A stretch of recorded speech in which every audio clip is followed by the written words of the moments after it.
Hey everyone, and welcome back. We're going to be tackling concert ticket prices today. Yeah, It's a hot topic, it is a hot topic. especially with Beyoncé's new tour coming up. Yeah. Like, have you seen those prices? Astronomical. Some are going for almost £1,000. I don't know about you, but I've definitely had that moment of like seeing the price tag for a show and just being like, do I need to like take out a loan Yeah. to see my favorite artist for like 2 hours? But thankfully, we've got an expert here to kind of help unpack all of this. Absolutely. Because it turns out there's more to it than meets the eye. Yeah, it's way more than just like artists being greedy and wanting more money. Right. I mean, maybe a little bit. Sure. But the reality is the costs of touring have just skyrocketed, especially after the pandemic. Oh, yeah. I mean, you think about everything from fuel and transportation, accommodation Yeah. for these massive crews, Right. all that stage equipment. Yeah. Beyonce's last tour needed 16 carriages just to move everything around. 16 carriages. That's wild.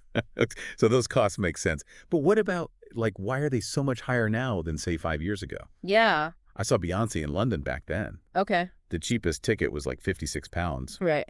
Now you're looking at least 71. Yeah. No, you're right. It's not just the rising costs. I Mhm. mean, the pandemic hit the music industry so hard. Yeah. Artists lost so much income during those lockdown years. Yeah, for sure. I mean, the live music industry lost an estimated $30 billion globally in 2020 alone. Wow. So, yeah, there's definitely some catching up happening. Okay, so making up for lost time makes sense, but is that enough to explain the difference? What else is going on? So we have to talk about Ticketmaster Oh, yeah. and their dynamic pricing system. You've probably heard of it, but a lot of people don't really get how it works. Right. Imagine like an airline ticket that gets more expensive the more people try to book that same flight. Wow. It's basically dynamic pricing for concerts. Yeah, the algorithm is adjusting prices based on real-time demand. So if a show is super popular, the prices just keep going up. Pretty much. That seems a little unfair to fans. Yeah, it creates a lot of uncertainty and frustration. Right. Because you never know what the final price is going to be until you're ready to buy. Yeah, that makes sense. And then, of course, it opens the door for people reselling tickets at way higher prices. Oh, yeah. Which just makes the whole thing even more complicated and expensive. So it feels like a rigged game. It can definitely feel that way. So I was reading about this Beyoncé fan named Fredrica Fekkai, Okay. who had a really bad experience trying to get tickets, and she actually started tracking ticket prices Interesting. and like crowdsourced data from other fans That's smart. to try and figure out the trends. Yeah. Hold on, wait a sec. Okay. For those of us who aren't hardcore Beyoncé fans, Yeah.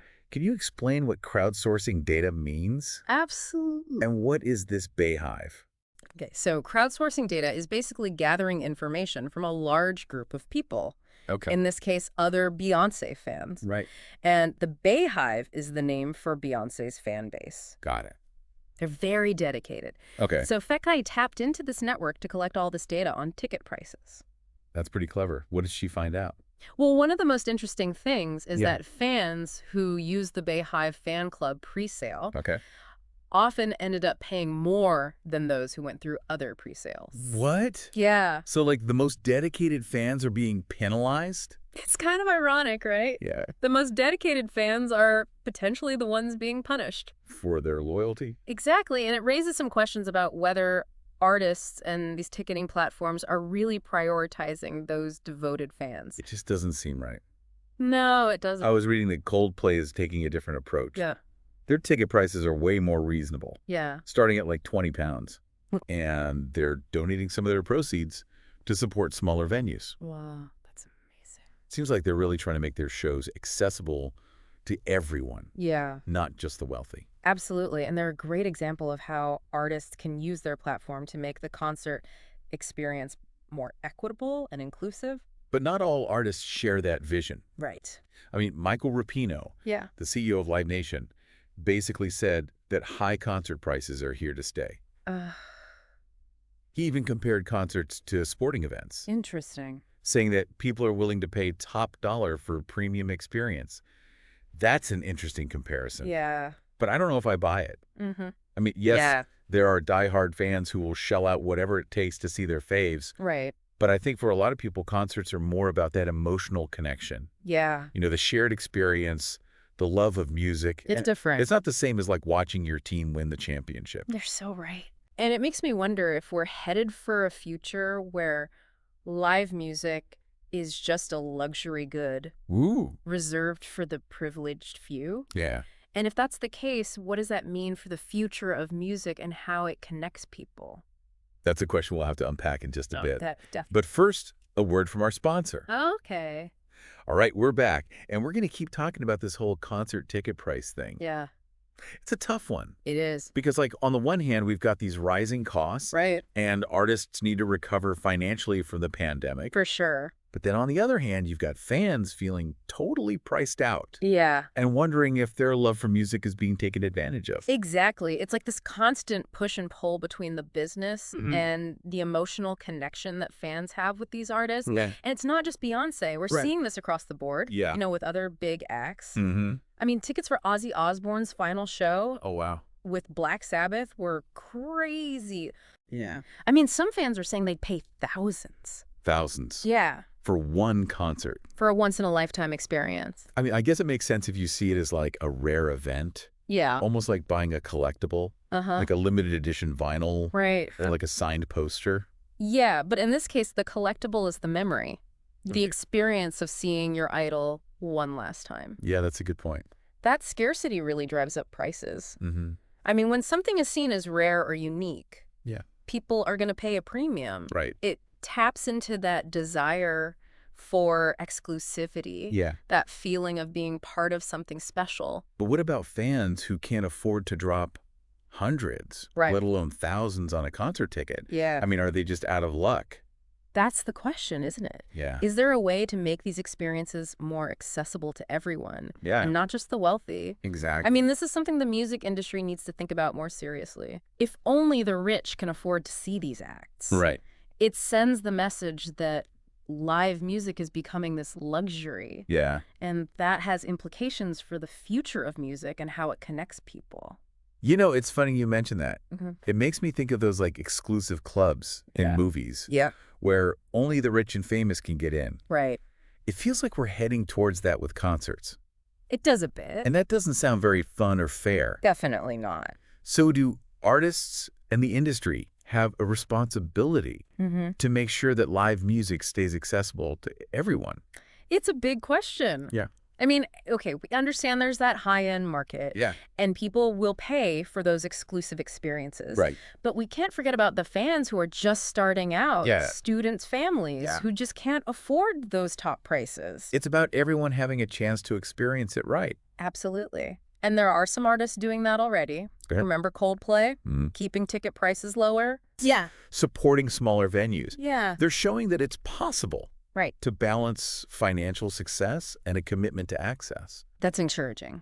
Right. Yeah. It's not all doom and gloom. It sounds like there's hope, There is. but it's going to take everyone working together. Mm-hmm. Artists, Yeah. promoters, Absolutely. fans. Same We thing. all need to create a more inclusive concert experience. You're right. And fans can be smarter about how they buy tickets. Okay. Like, remember Fredrica Fekkai?